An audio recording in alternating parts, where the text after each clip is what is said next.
لا حول ولا قوة إلا بالله العلي العظيم.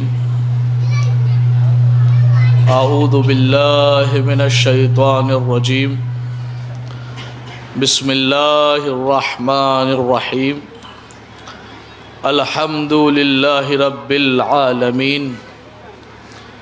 الحمد لله الذي لا يبلغ مدحته القائلون ولا يحصي نعمه العادون ولا يعدي حقه المجتهدون الذي لا يدركه بعد الهمم ولا يناله غوص الفتن الذي ليس لصفته حد محدود ولا نعت موجود ولا وقت معدود ولا أجل ممدود فطر الخلائق بقدرته ونشر الرياح برحمته وابتدى بالصخور ميدان عرضه.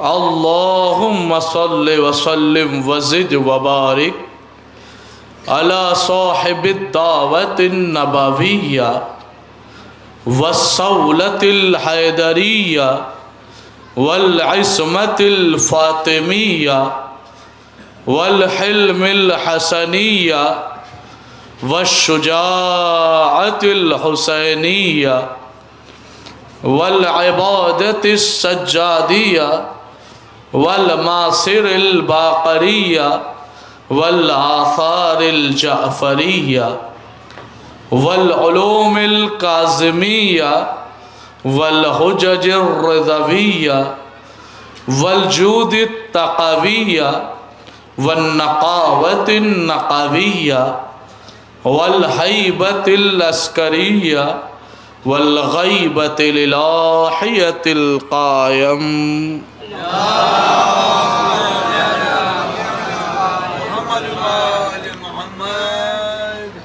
اللهم صل على مولانا علي بن موسى الرضا المرتضى الامام التقي النقي وحجتك على من فوق الارض ومن تحت الثرى الصديق الشهيد صلاة كثيرة تعمة زاكية متواصلة متواترة مترادفة كأفضل ما صليت على أحد من أوليائك. أما بعد فقط وقوله الحق في القرآن المجيد وهو أصدق الصادقين. بسم الله الرحمن الرحيم. وَتُلِّمْ بَعْدَ ذَلِكَ زَنِيمٌ. صلوات پڑھ دے بول محمد والا.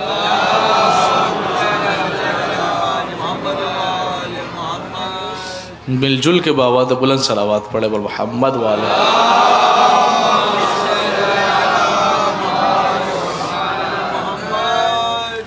ظالم محترم و معزز سامعین اکرام، حاضرین محفل و عزاداران سید الشہداء، ابتدائے محفل میں خدائے وحدہ لا شریک کی بارگاہ میں انتہائی سپاسگزار ہوں کہ اس خالق کائنات نے پہلی مرتبہ آپ کی دیار محبت میں یہ موقع فراہم فرمایا کہ آپ کے اذہان عالیہ تک آپ کی پاک و پاکیزہ سماعتوں کے حوالے قرآن مجید کی آیات کے ذیل میں مناقب اہل بیت علیہم السلام بیان کر سکوں. یقیناً آپ کی اس بستی میں ظاہری طور پر پہلی مرتبہ حاضری کا شرف حاصل ہوا ہے. اسی وجہ سے مجھے اکثر چہرے ناشنا نظر آ رہے ہیں اور آپ کے لیے میرا چہرہ ایک ناشنا چہرہ ہوگا. تو کیوں نہ ابتدائے محفل میں ابتدائے تقریر ہی میں اپنا مزاج بتا دوں تاکہ آپ حضرات اپنے ذہنوں کو ہموار کریں کہ گفتگو کس اعتبار سے ہوگی. میری کوشش میری کاوش یہی ہوتی ہے، دو جملوں میں عرض کر رہا ہوں کہ میری کوشش میری کاوش یہی ہوتی ہے کہ جب بھی خطاب کیا جائے، جب بھی تقریر کی جائے یا جب بھی مجلس کو خطاب کیا جائے، محفل کی تقریر ہو چاہے مجلس کی تقریر ہو،